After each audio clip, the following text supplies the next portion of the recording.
È scandaloso quanto sta succedendo, chiediamo sacrifici ai nostri cittadini e di contro non arrivano i ristori, ma la motivazione per cui non arrivano non possono essere le beghe di un governo. Non usa mezzi termini Mario Conte, presidente ANCI Veneto, commentando le dichiarazioni del sottosegretario all'interno Achille Variati ieri durante la nostra diretta.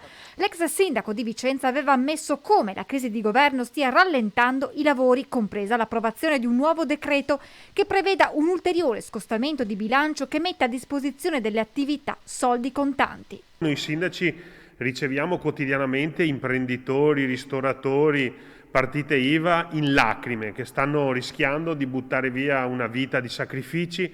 Ci sono dipendenti che rischiano di perdere il lavoro e i ristori non arrivano semplicemente perché ci sono delle beghe di partito. Ai nostri cittadini francamente non interessa a chi va una poltrona piuttosto che un'altra. Siamo chiamati tutti alla responsabilità, in primis questo governo che deve dare risposte immediate, rincara Conte. Noi come sindaci diamo risposte immediate e raschiamo i bilanci comunali per cercare di sostenere l'economia, ma la politica romana non può voltare le spalle all'economia dei nostri territori semplicemente perché non si mettono d'accordo. Con il Veneto in area arancione il tema dei ristori diventa ancora più urgente. I ristori che sono stati promessi a Natale devono immediatamente arrivare. Qui si rischia, per chiacchiere politiche, di perdere il 35% del tessuto economico delle nostre città.